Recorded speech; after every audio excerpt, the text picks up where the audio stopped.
If you're new to NETWise, we highly recommend you go back and listen to the first episode in this series. It goes over the basics of neuroendocrine cancer and how it's treated. And you can find a whole library of episodes on different topics at netrf.org/podcast, where you'll also find infographics and videos that expand on this material. If you have a story to tell about your own neuroendocrine cancer journey, please email us and let us know. podcast@netrf.org. There are some big questions and concerns that come up when doctors and researchers talk to people about the nuclear medicine treatment, PRRT. One common misconception when you receive any kind of radioactive treatment is that the person's going to become radioactive. From worries about exposing loved ones.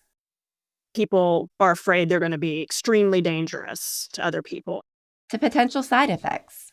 Everybody asks if they're going to glow at the end. We can tell you now, you will not glow at the end. And today, we're going to answer a lot more of these common questions that come up around PRRT. You're listening to NETWise. I'm Jessica Thomas, Director of Patient Education at NETRF. In each episode of this podcast, we share expert information and patient perspectives to help neuroendocrine cancer patients and caregivers navigate their journeys. We released an episode a while back explaining the treatment PRRT. Since then, research has expanded the group of patients who might benefit from this treatment. And there's much more research being done into radiopharmaceuticals for neuroendocrine cancer. We know from talking to the neuroendocrine cancer community that there are a lot of questions about how these treatments work and what potential side effects might occur. So we decided to make a special episode to help answer some of these frequently asked questions about PRRT, so you can make more informed decisions about your care. Welcome. We're going to answer these questions about PRRT with the help of a few experts. My name is Heather Jacine. I am a nuclear medicine physician. I work at Dana-Farber Cancer Institute and Brigham and Women's Hospital. Hi, I'm Beth Chasen. I'm a professor in nuclear medicine at MD Anderson Cancer Center. Victor Fernandez. I'm a researcher at the University of Wisconsin-Madison. I'm a medical physicist by training, and I work with radiopharmaceutical therapies and with neuroendocrine tumor patient data. Dr. Jacine and Dr. Chasen both administer PRRT to neuroendocrine cancer patients. In his lab, Dr. Fernandez is working on strategies to make the treatment more effective. PRRT is a targeted radiopharmaceutical treatment, meaning it delivers a calculated dose of radiation directly to neuroendocrine cancer cells. It's effective at slowing and, in some cases, stopping tumor growth, which can lengthen and improve the quality of patients' lives. Before we get to your questions, we should recap what PRRT is and how it works. Well, it stands for Peptide Receptor Radionuclide Therapy, which I know clears it all up. Let's start with the first part, the peptide receptor. Cells, including cancer cells, are covered in receptors, which allow them to bring in certain molecules they need or want. Many neuroendocrine cancer cells have unique receptors for the peptide hormone somatostatin. And what we do is we take advantage of the fact that they have these receptors and target them with a particular substance. PRRT targets the somatostatin receptors on neuroendocrine cancer cells with a synthetic form of somatostatin called dotatate. And then tie that substance to a radioactive material. In PRRT, this is a radioactive isotope called lutetium-177. This is the radionuclide part of PRRT. It is attached to dotatate, creating a compound called lutetium-177 dotatate. When PRRT is injected into the patient's bloodstream, it finds and attaches to the somatostatin receptors on the neuroendocrine tumor cells. The radionuclide then releases just enough energy to damage the cells and hopefully treat the cancer. So think about a molecule that attaches a nuclear weapon, pretty much, because from the cancer point of view, it is a nuclear weapon, and attaches that to your tumor, right? That's what the drug is. PRRT using lutetium-177 dotatate was developed in Europe, and it was used outside the United States for years. The U.S. Food and Drug Administration approved PRRT in 2018 for patients with gastroenteropancreatic neuroendocrine tumors. This includes tumors in the pancreas, rectum, stomach, and intestines. For NET patients specifically, PRRT was a game changer. More specifically for late-stage neuroendocrine tumor patients, they had no resources or very little resources before the introduction of PRRT, and increased the progression-free survival of these patients dramatically. Now, on to some of those frequently asked questions. Question 1. How is PRRT different from other more common cancer treatments like chemotherapy or radiation therapy? So PRRT, first, I would say it is a targeted therapy.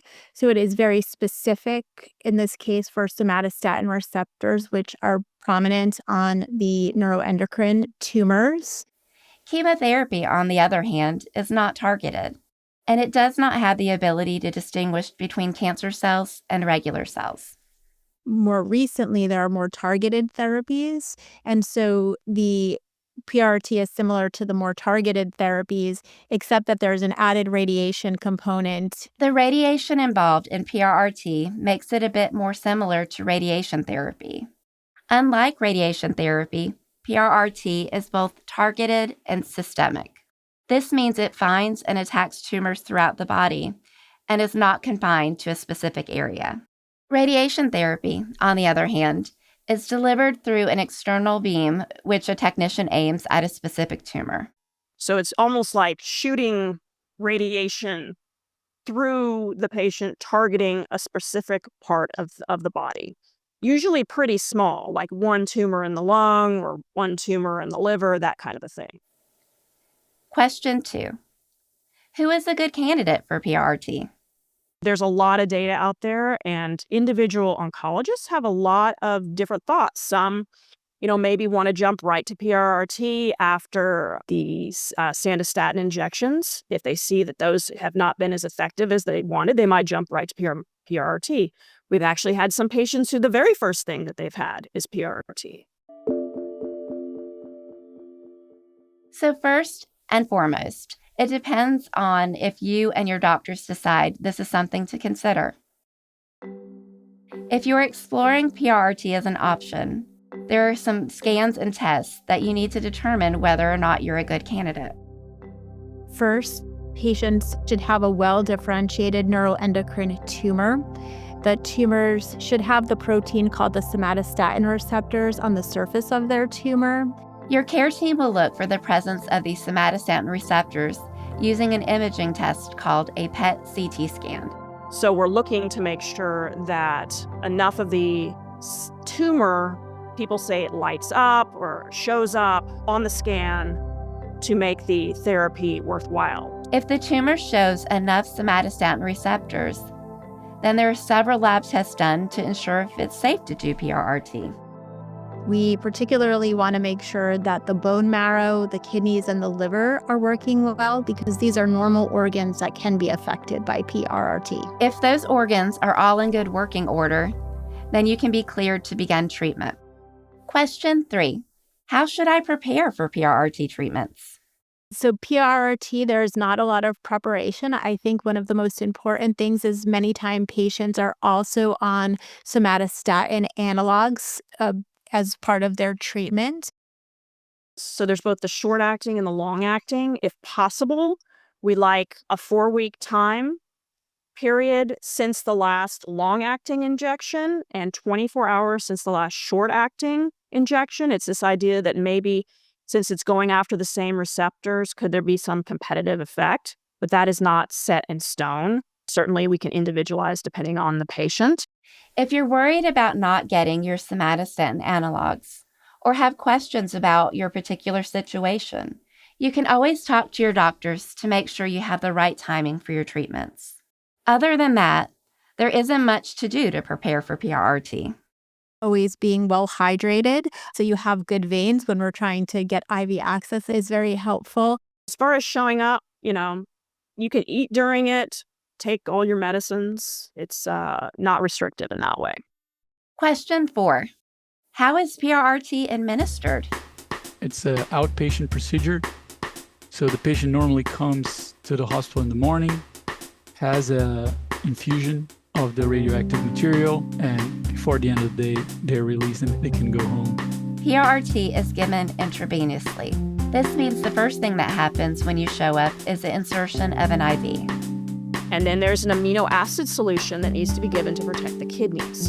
And that is also given through the IV and runs between 4 and 6 hours, depending on how fast we can run it through the IV.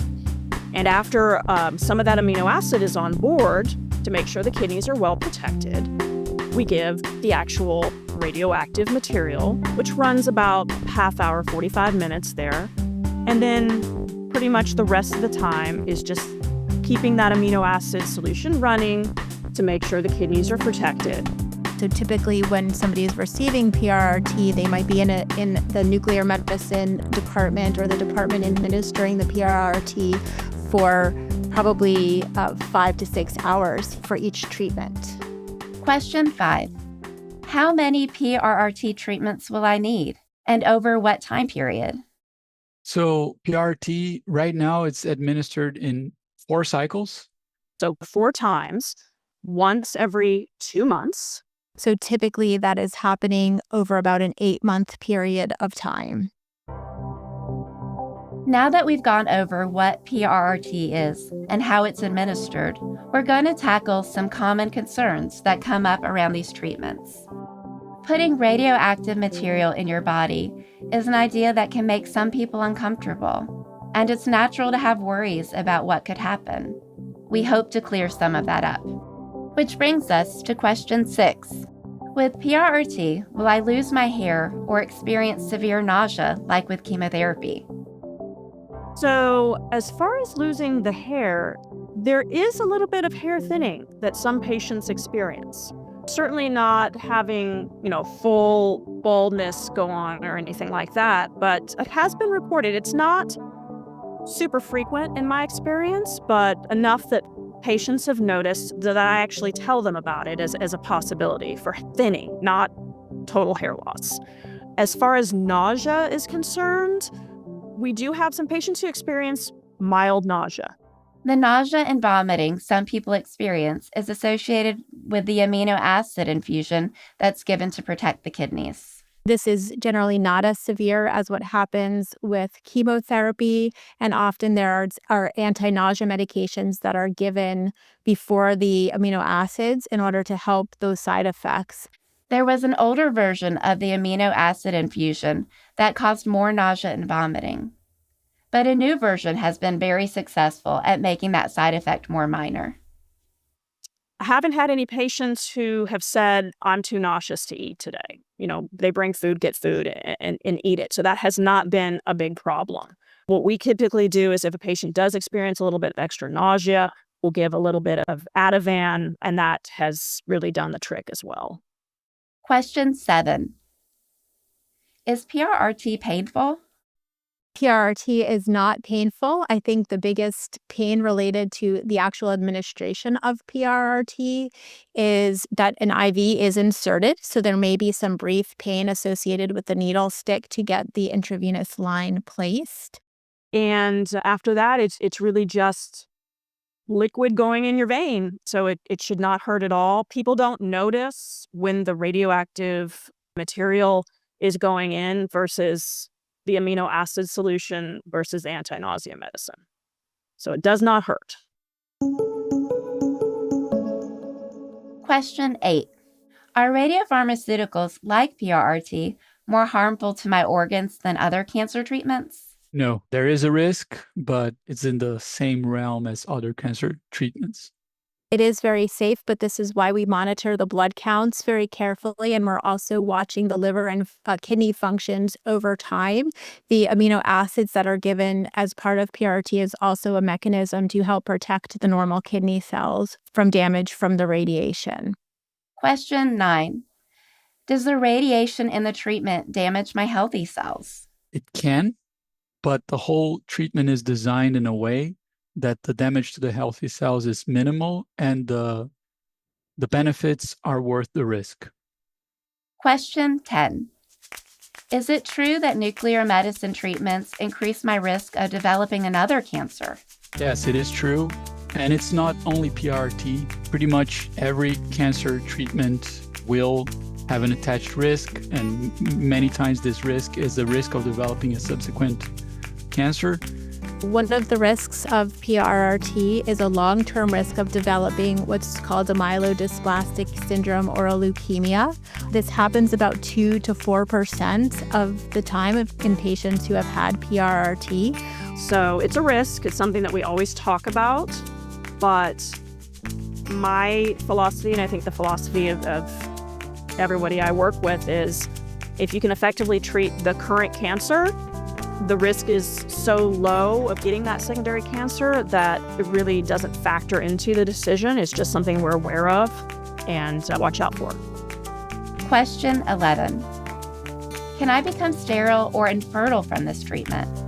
The doses that have been calculated to the reproductive organs are low, but it's always a possibility when you get radiation or actually any kind of treatment for cancer that the reproductive organs could potentially be damaged. We can't do anything to prevent some radiation going there, and we just explain to the patient, and the patient has to weigh the potential risks and benefits. There are things like banking that certainly we offer counseling for at our institution prior to the procedures that you could maybe take advantage of. Question 12. How long will the radioactive material stay in my body? Will I be radioactive for life? No, you won't be radioactive for life. You will never be radioactive. You will have radioactive material inside of your body for a few hours, and then the material naturally decays and it's no longer radioactive. Every type of radioactive material naturally decays over time. With PRRT, the radiation you receive decays within a few days. The body also flushes out radioactive material the same way it gets rid of everything else, through the urine and the stool. The radioactivity that doesn't bind to your tumor is being excreted, and that happens over the first couple days, most prominently after you get the PRRT. Question 13. Are there any risks of radiation exposure to those around me? For your family and your pets, the risk of any type of radiation exposure is really an increased risk of developing a cancer, and typically many years from the time of that exposure. So we're always trying to reduce that risk. If you're receiving PRRT, your care team will provide you with detailed instructions for what to do to reduce the possible exposure of those around you.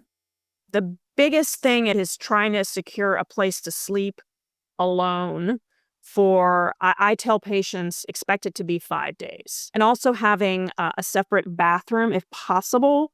I actually look at this very similarly to COVID precautions. It's really about the time and the distance that you spend near other individuals. And this is particularly true, I would say, in the first 3 days after PRRT, and then a little bit longer for young children and pregnant women. So you really want to distance yourself from those individuals and limit the amount of time that you're spending near them in the first couple days after treatment. Question 14. What kind of follow-up care or monitoring is required after treatment is completed? PRRT is given in 8-week cycles, so it is very important to have your blood work checked during treatment and particularly before each cycle.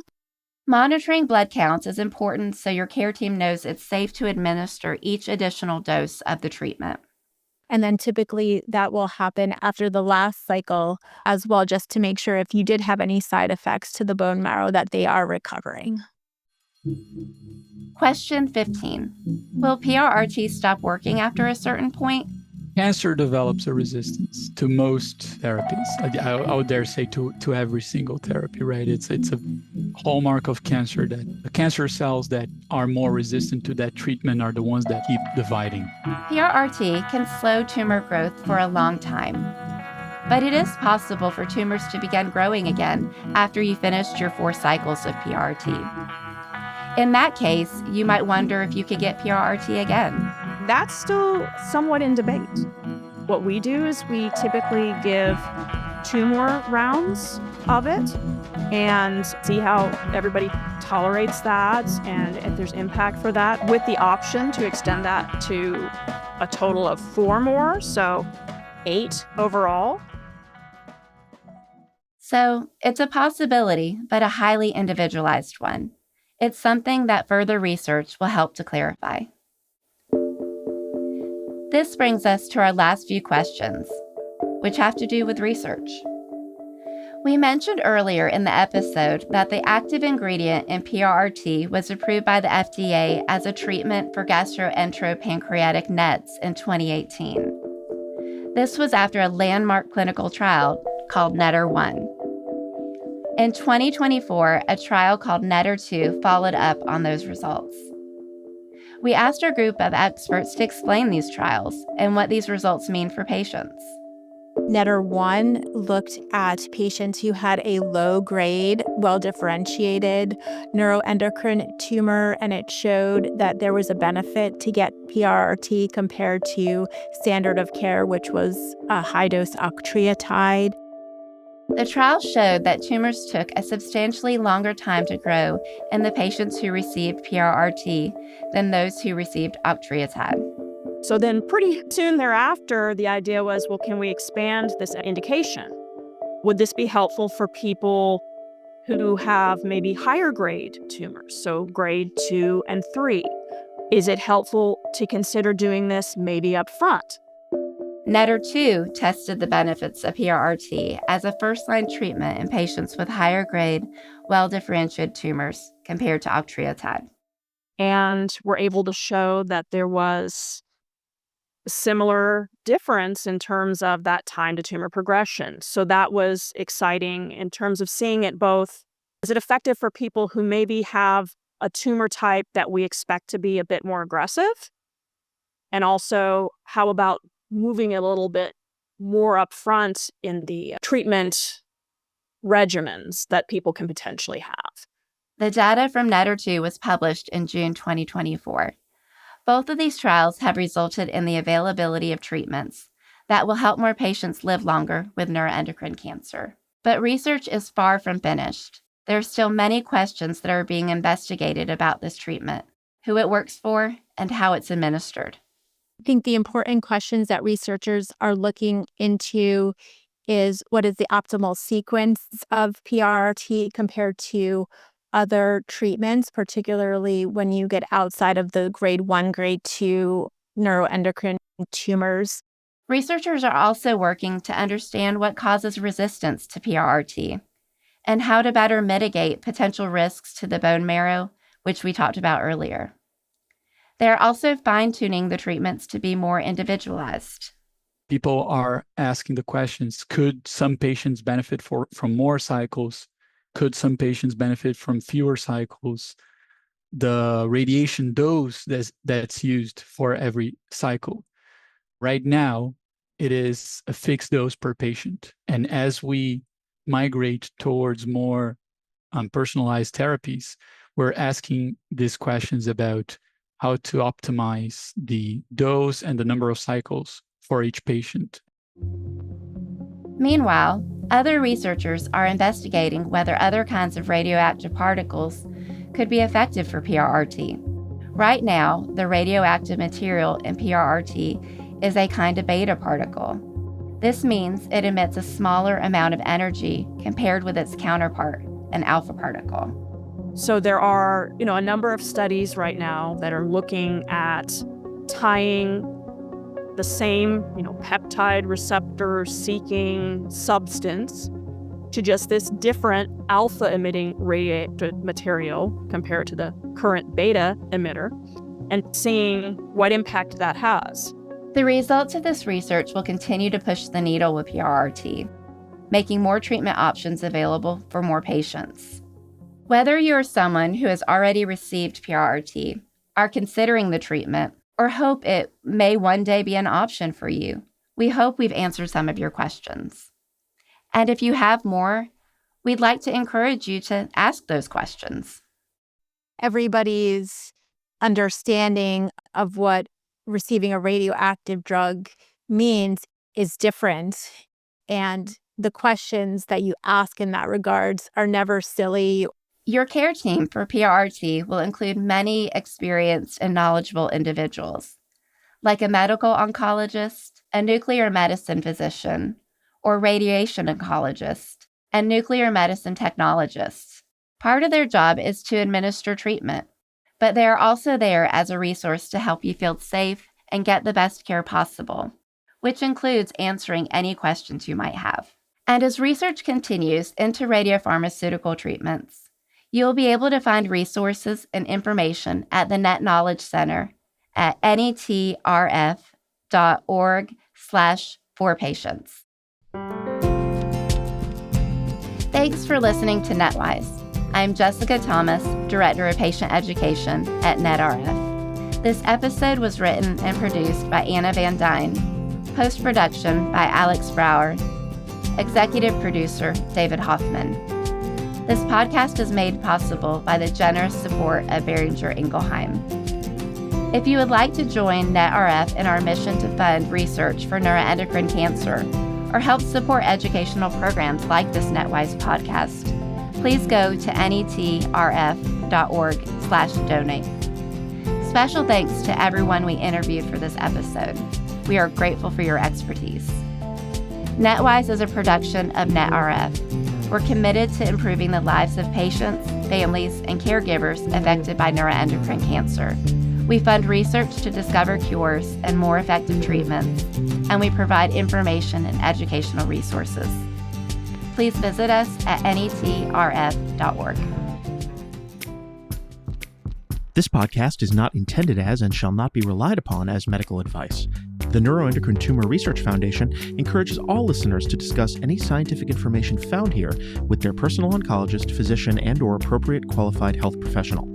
Listening to this podcast does not constitute a patient-physician relationship. The Neuroendocrine Tumor Research Foundation does not represent that any information provided here should supplant the reasoned, informed advice of a patient's personal oncologist, physician, or appropriate qualified health professional.